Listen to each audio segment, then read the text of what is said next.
کائنات مالک ارض و سما کے لیے ہے، جس نے ہمیں اور آپ سب کو اس دنیا کے اندر مبعوث فرمایا، اور مبعوث فرمانے کے بعد ہم تمام انسانوں کو، ہم تمام لوگوں کو یوں ہی لاچار اور بے بس بھٹکتے ہوئے نہیں چھوڑا، بلکہ اللہ تبارک و تعالی نے ہمیں راہ راست پر لانے کے لیے، ہمیں صراط مستقیم پر لانے کے لیے اللہ رب العالمین نے انگت انبیاء کرام کو اس دنیا کے اندر مبعوث فرمایا۔ تو سب سے پہلے درود و سلام نازل ہو ان تمام انبیاء کرام پر، خصوصاً بالخصوص احمد مجتبیٰ محمد مصطفیٰ صلی اللہ علیہ وسلم پر۔ محترم سامعین، حاضرین جمعہ، پیارے بچوں اور عزیز ساتھیوں اور ہمارے پردہ نشین مائیں اور بہنیں،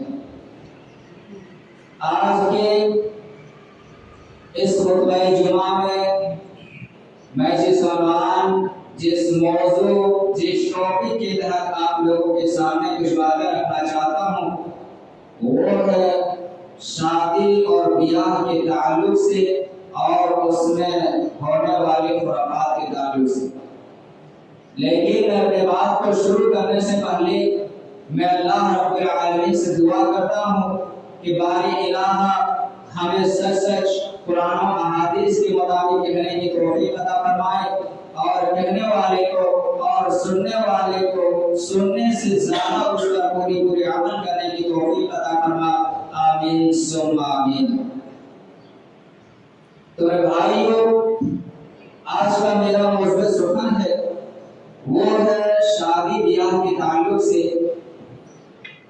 یوں تو ہم سب جانتے ہیں کہ شادی کا معنی جو ہوتا ہے وہ خوشی کا ہوتا ہے، لیکن آج ہمارے سماج کے اندر، ہماری سوسائٹی کے اندر اس طریقے سے شادیاں ہوتی ہیں کہ غریب گھرانے والوں کے لیے وہ شادی خوشی نہیں بلکہ غموں میں تبدیل ہو جاتی ہے۔ وہ شادی خوشی کا نہیں بلکہ غموں میں بدل جاتی ہے۔ ایسے شخص کے لیے جس کے ماں باپ غریب ہوتے ہیں، جس کے پاس مال و دولت اتنا نہیں ہوتا کہ جسے وہ اپنی بیٹی کے ہاتھ آسانی کے ساتھ پیلے کر سکے۔ اللہ کے نبی صلی اللہ علیہ وسلم فرماتے ہیں کہ النکاح من سنتی، نکاح جو ہے، نکاح کرنا، شادی بیاہ کرنا، یہ میری سنت ہے۔ اور فمن راغب عن سنتی، جس نے میری سنت سے اعراض کیا، جس نے میری سنت سے منہ موڑا، فلیس منی، وہ ہم میں سے نہیں ہے، وہ مجھ میں سے نہیں ہے۔ تو اس حدیث سے پتہ ہی چلتا ہے کہ شادی اور بیاہ یہ نبی اکرم صلی اللہ علیہ وسلم کی سنت ہے۔ لیکن اگر کوئی شخص استطاعت ہونے کے باوجود، مال و دولت ہونے کے باوجود، شادی کی طاقت رکھنے کے باوجود، اگر اس کے باوجود بھی وہ شادی بیاہ نہ کرتا ہو تو ایسا شخص گنہگار ہوگا۔ ایسا شخص گنہگار ہوگا جو طاقت رکھنے کے باوجود بھی وہ شادی نہ کرتا۔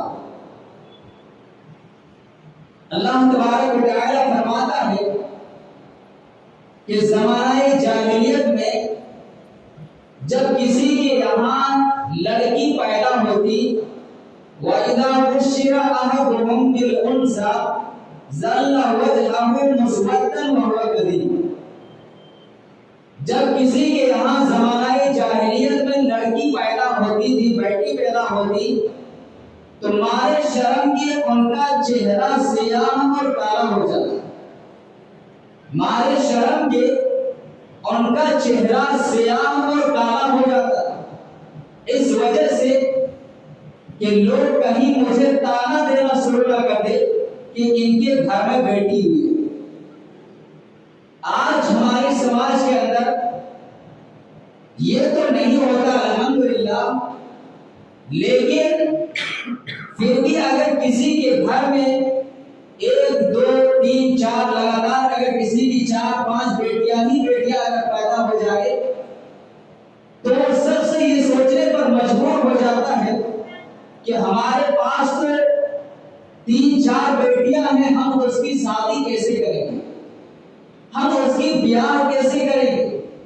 ایک انسان اپنی پوری زندگی کماتا ہے، محنت و مشقت کرتا ہے، اور ایک بیٹی کی شادی کرنے میں اس کی پوری زندگی کی کمائی صرف ہو جاتی ہے.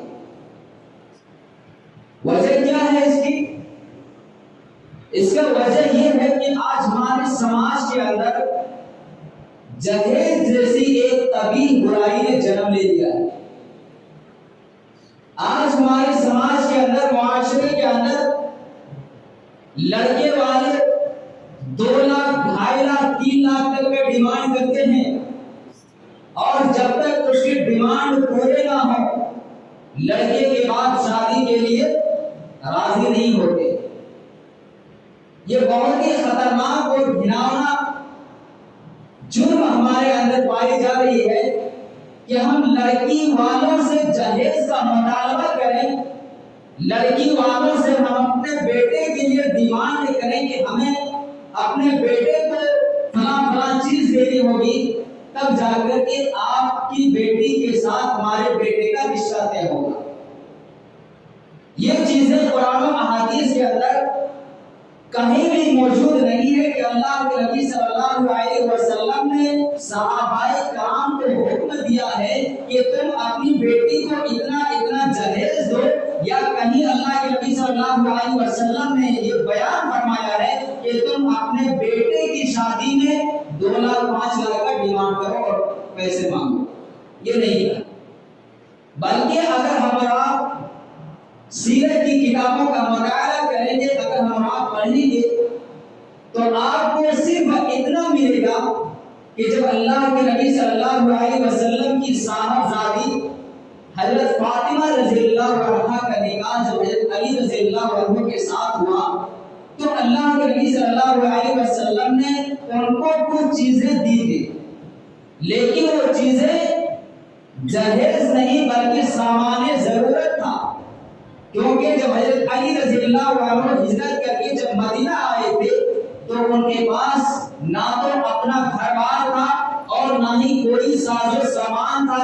اسی لیے اللہ کے نبی صلی اللہ علیہ وسلم نے اس کو ایک مسیزہ، ایک چکی اور ایک گدا جس میں روئی کے بجائے کھجور کے چھال بھرے ہوئے تھے اور وہی دیگر کچھ سامان دی تھی. تو یہ سامان بطور ضروریات کے تھے. اگر اللہ کے نبی نے جہیز سمجھ کر کے حضرت علی رضی اللہ عنہ کو دیا ہوتا تو پھر اللہ کے نبی کی دوسری بیٹی جو حضرت عثمان رضی اللہ عنہ کے ساتھ شادی ہوئی تھی، اس کی شادی میں اللہ کے نبی نے کچھ نہیں دیا. اگر یہ جہیز ہوتا تو حضرت عثمان غنی رضی اللہ عنہ کے ساتھ جب اپنی بیٹی کی شادی کرا رہے تھے تو ضرور اس پر بھی دیتا. تو گویا کہ یہ چیزیں قرآن و احادیث کے اندر موجود نہیں ہے کہ لڑکی والے لڑکے والوں کو پیسے دے یا پھر لڑکے والے ڈیمانڈ کریں کہ ہمیں اپنے بیٹے کی شادی میں اتنا چاہیے. اور ایک چیز، جب ہم آپ جو بارات جاتے ہیں اس کا بھی کوئی تعلق شریعت سے نہیں ہے. میں نے دیکھا یہاں کے بہت سارے لوگ بسیں بھر بھر کر کے بارات جاتے ہیں، قرآن و احادیث کے اس کا کوئی ثبوت ہے ہی نہیں ہے. اگر آپ کتاب پڑھیں گے، اگر آپ کتابوں کا مطالعہ کریں گے تو آپ کو صرف اتنا ملے گا کہ پہلے زمانے میں لوگ جب دلہن کی رخصتی کے لیے جایا کرتے تھے تو اپنے ساتھ کچھ آدمی کو لے جاتے. کس لیے؟ پہلے زمانے میں کچھ لوگ پیدل چلتے تھے، کچھ لوگ بیل گاڑی میں چلتے تھے، کچھ لوگ اونٹوں میں چلتے تھے، گھوڑوں پر جاتے تھے. اس وجہ سے 2-4 آدمی کو ساتھ میں لے کر کے جاتے تاکہ ریٹرن آتے ہوئے، واپس آتے ہوئے ساتھ میں دلہن بھی رہتی ہے، کچھ ساز و سامان بھی رہتے ہیں. کہیں ایسا نہ ہو کہ راستے میں چوروں نے ڈاکوؤں نے اس پر قبضہ کر لے، مال و دولت کو چھین لے، اس وجہ سے دو چار آدمی لے کر کے جاتے ہیں۔ ورنہ اس کے علاوہ قرآن و احادیث کے اندر، سیرت کے اندر اور تاریخ کے اندر آپ چاہے کوئی بھی کتاب پڑھ لیں، کہیں آپ کو یہ نہیں ملے گا کہ شادیوں میں 100 150 200 تک باراتی آپ جا سکتے ہیں۔ اللہ کے نبی صلی اللہ علیہ وسلم فرماتے ہیں شادی کو اتنا آسان کر دو، اتنا آسان کر دو کہ زنا کاری مشکل ہو جائے۔ آج آپ گھوم کر کے دیکھ لیجئے، جائزہ لے کر کے دیکھ لیجئے، جو لوگ نوجوان ہیں جو باہر آؤٹ آف کنٹری میں کام کرتے ہیں، دلی ممبئی وغیرہ میں کام کرتے ہیں، آپ ان شخص سے، ان لوگوں سے آپ فوٹو پتہ کر سکتے ہیں۔ آج لڑکیوں کا جسم 500 1000 روپے میں آسانی کے ساتھ مل جاتے ہیں، لڑکیوں کا جسم 200 400 500 روپے میں آسانی کے ساتھ مل جاتے ہیں۔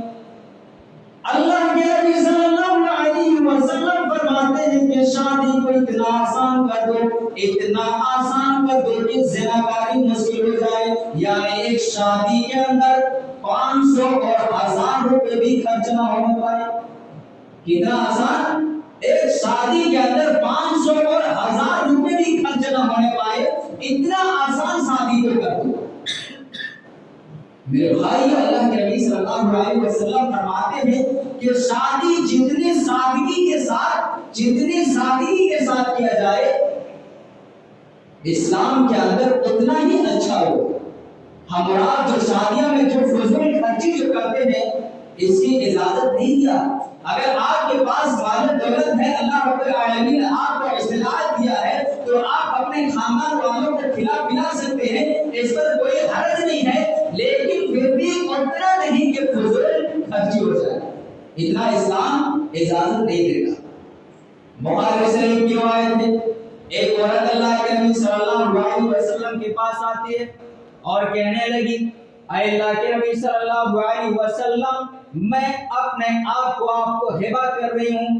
اے اللہ کے نبی، میں آپ سے شادی کرنا چاہتی ہوں۔ اللہ کے نبی خاموش ہو گئے، کافی دیر تک وہ عورت وہیں کھڑی رہی۔ بغل میں ایک صحابی بھی بیٹھے ہوئے تھے، کہنے لگے، اے اللہ کے نبی صلی اللہ علیہ وسلم، اگر آپ شادی نہیں کرنا چاہتے ہیں تو آپ ان کی شادی میرے ساتھ کر دیجیے۔ اللہ کے نبی نے کہا کہ خاتون عورت، میں تو شادی نہیں کر سکتا ہوں، البتہ اگر تم اس نوجوان سے شادی کرنا چاہتے ہو تو پھر کر لیجیے، کوئی حرج نہیں ہے۔ اللہ کے نبی صلی اللہ علیہ وسلم نے اس نوجوان سے سوال کیا، ہل عندک شیء، کیا تیرے پاس کوئی چیز ہے؟ اپنی بیوی کو مہر دینے کے لیے کچھ ہے یا نہیں؟ اس نوجوان نے کہا، اللہ کے نبی صلی اللہ علیہ وسلم، ما عندی شیء، میرے پاس کچھ بھی نہیں ہے۔ ما عندی شیء، میرے پاس کچھ بھی نہیں ہے۔ واہ بھائی، کچھ بھی نہیں ہو پھر بھی شادی کی تمنا رکھتے ہو؟ اللہ کے نبی نے کہا کہ التمس، جاؤ تلاش کرو۔ وہ نوجوان گیا، تلاش کر کے آیا، ریٹرن واپس آ گیا، کہا اللہ کے نبی کچھ نہیں ملا۔ اللہ کے نبی صلی اللہ علیہ وسلم نے دوبارہ بھیجا، التمس ولو خاتما من حدید، اگرچہ لوہے کی انگوٹھی بھی کیوں نہ ملے اسی کو لے آؤ۔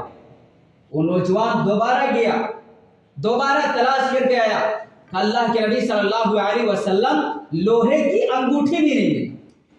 کہا کیا لوہے کی انگوٹھی بھی نہیں ہے؟ کہا نہیں اللہ کے نبی، لوہے کی انگوٹھی بھی نہیں۔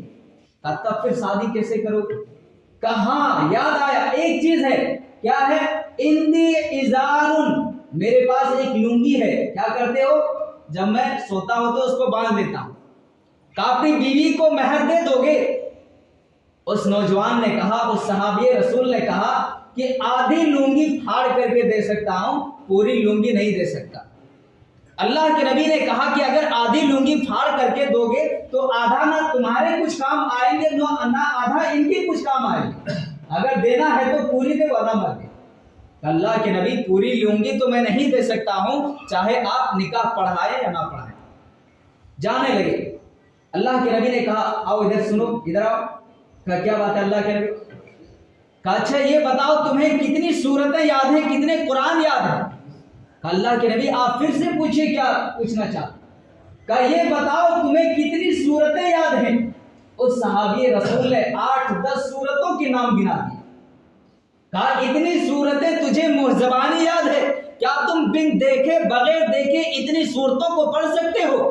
کہا ہاں اللہ کے نبی مجھے یہ ساری صورتیں زبانی یاد ہے.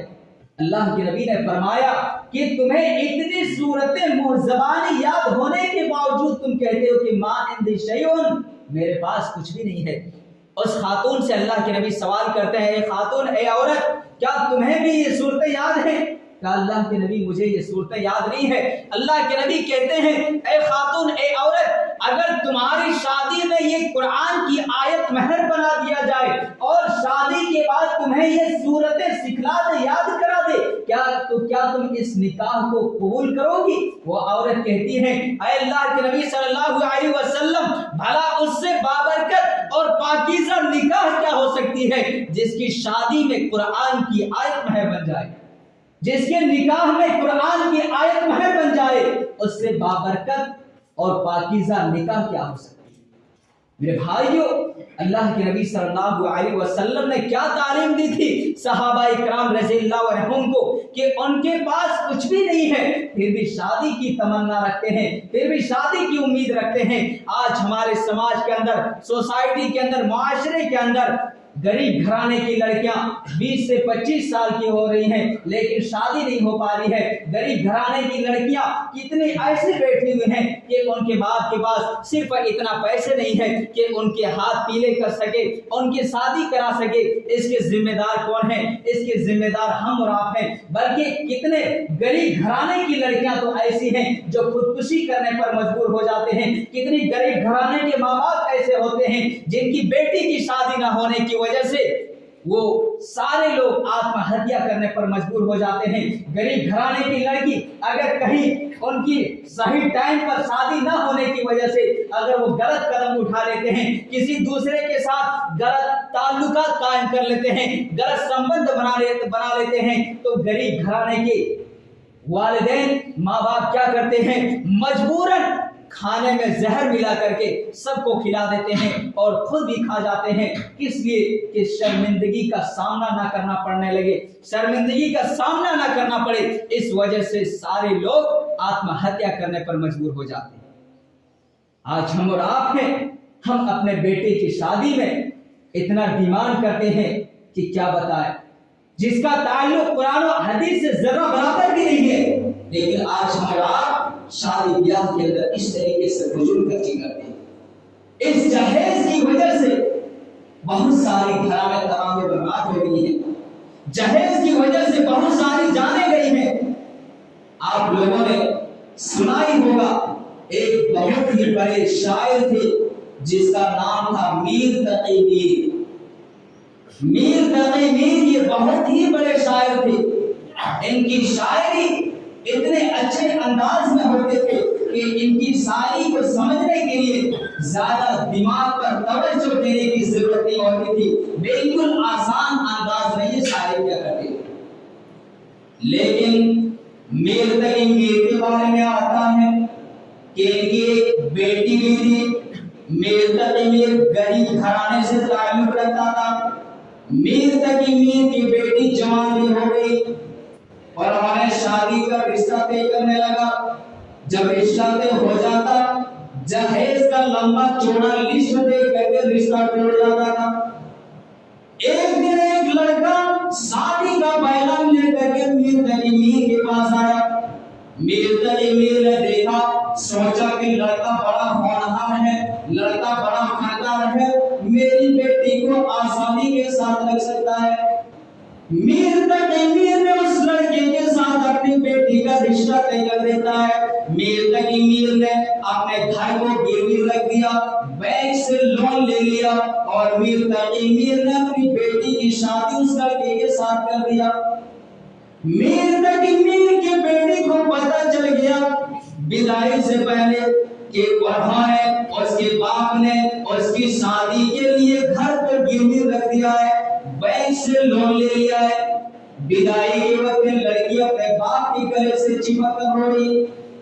ہر کوئی یہ سمجھتا ہے کہ ہر لڑکی بدائی کی وقت اپنے باپ کے گلے سے لگا کے روتا ہے، لیکن میر تقی میر کی بیٹی وہ اس لیے نہیں رو رہا ہے کہ وہ اپنے گھر کو چھوڑ کر کے سسرال جا رہی ہے، بلکہ وہ اس وجہ سے رو رہی ہے، وہ یہ سوچ سوچ کر کے رو رہی ہے کہ میرے باپ اتنا جو قرض لیا ہے وہ قرض کیسے چکائے گا، بینک سے جو لون لیا ہے اس بینک کو میرے باپ کیسے پورا کرے گا، گھر کو جو گروی رکھ دیا ہے اس گھر کی قرض کو کیسے اتارے گا، یہ سوچ سوچ کر کے رو رہی ہے۔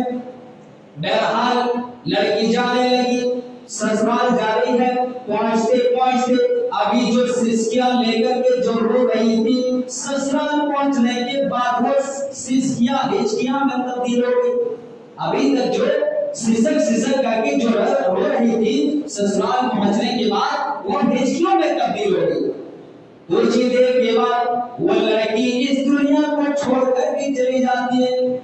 وہ لڑکی اس صدمے سے انتقال ہو جاتی ہے کہ میرے باپ اتنا قرض کیسے اٹھائے گا، میرے باپ نے اتنا سارا قرض لے لیا ہے اس کو کیسے پورا کرے گا۔ فوراً میر تقی میر کی بیٹی کے سسرال والے ایک قاضی کو بھیج کر میر تقی میر کو بلانے کے لیے چلے جاتے ہیں، آ کر دروازے پر دستک دیتے ہیں، تیری بیٹی اس دنیا میں نہ رہی، کیا بات کر رہے ہو؟ میری بیٹی کو میں نے ابھی کچھ دیر پہلے ہی ودا کیا تھا، کیا بات کر رہے ہو کہ میری بیٹی اس دنیا میں نہیں رہی، چلو آپ کو آپ کی بیوی کو جلدی چلنا ہوگا۔ فوراً میر تقی میر فوراً اپنی بیٹی کے سسرال کی طرف رکتے ہیں، پہنچ جاتے ہیں، چلے جاتے ہیں، دیکھتے ہیں سارے لوگ باہر میں بیٹھے ہوئے ہیں، میر تقی میر سوال کر رہے لوگوں سے میری بیٹی کہاں ہے، دکھائی نہیں دے رہا ہے۔ لوگ کہتے ہیں تھوڑی دیر صبر کرو ابھی انہیں غسل دیا جا رہا ہے، تھوڑی دیر صبر کرو ابھی انہیں باہر نکالا جائے گا۔ میر تقی میر کا حوصلہ آواز کام نہیں کر رہا ہے، کیا بات کر رہے ہو، میں نے اپنی بیٹی کو تھوڑی دیر پہلے ودا کیا تھا، آپ لوگ کہہ رہے ہیں کہ میری بیٹی اس دنیا میں نہ رہے۔ تھوڑی دیر کے بعد کفن میں لپٹا ہوا ایک لاش کو لایا جاتا ہے، میر تقی میر کو کہتے ہیں لوگ دیکھو یہ تمہاری بیٹی ہے۔ میر تقی میر جواب دیتے ہیں یہ میری بیٹی تو نہیں ہو سکتی ہے، میں نے اپنی بیٹی کو تو لال ساڑی میں ودا کیا تھا، میں نے اپنی بیٹی کو لال ساڑی میں ودا کیا تھا، لہذا یہ میری بیٹی نہیں ہو سکتی ہے۔ لوگ کہتے ہیں ایک نظر دو دیکھ لو، ابھی انہیں تھوڑی دیر کے بعد ابھی انہیں قبر کی مٹی کے نیچے دفن کر دیا جائے گا، ایک نظر دیکھ لو۔ میر تقی میر کہتے ہیں کیا بات کر رہے ہو، یہ میری بیٹی تو ہو ہی نہیں سکتی۔ پھر دیکھتے ہیں چہرے کو، چہرہ کھول کر دیکھتے ہیں ہاں یہ تو میری ہی بیٹی ہے۔ میر تقی میر اپنی بیٹی کی پیشانی پر ہاتھ رکھتے ہیں اور یہ دردناک اشعار پڑھتے ہیں، اب آیا ہے خیال آرام جانے جا اس نامرادی میں، اب آیا ہے خیال آرام جانے جا اس نامرادی میں، کفن دینا تجھے بھولا تھا میری بیٹی میں اصحاب شادی میں، میری بیٹی یہی ایک چیز تھی جو میں بھول گیا تھا، جو میں دے نہیں سکا تھا۔ کہتے میرا داماد کہاں ہے، میرا داماد ادھر آؤ، میں یہاں کھڑا ہوں، میرے داماد تم نے جہیز کی اتنی لمبی چوڑی لسٹ بھیجے تھے لیکن اس میں کفن تو نہیں لکھا ہوا تھا، پھر میری بیٹی کے جسم پر یہ کفن کہاں سے آ گیا؟ تم میری بیٹی کو کفن دے کر کیا جتانا چاہتے ہو؟ سارا سامان تم رکھے اور کفن میری بیٹی کو دے، میری بیٹی تمہارے دیے ہوئے کفن میں دفن نہیں کیا جائے گا۔ میر تقی میر اپنی بیٹی کو اپنے گھر لانے کے لیے تیاریاں کرنے لگتے ہیں، لوگ سمجھانے لگے میر تقی میر تمہاری بیٹی کی شادی ہو چکی ہے، لہذا جب لڑکی کی شادی ہوتی ہے تو اس کا دفن سسرال میں کیا جاتا ہے، لہذا تم اپنی بیٹی کو اپنے گھر نہ لے جاؤ۔ میر تقی میر مضبوط ہو گئے، کہنے لگے محلے والوں تم مجھے ابھی سمجھانے کے لیے چلے ہو، تم اس وقت مر گئے تھے کیا جب انہوں نے میرے پاس جہیز کی اتنی لمبی چوڑی لسٹ بھیجا تھا؟ تم لوگوں نے اس وقت نہیں سوچا کہ میر تقی میر اتنی لمبی جہیز کا لسٹ کہاں سے پورا کرے گا؟ آج تم مجھے سمجھانے کے لیے چلے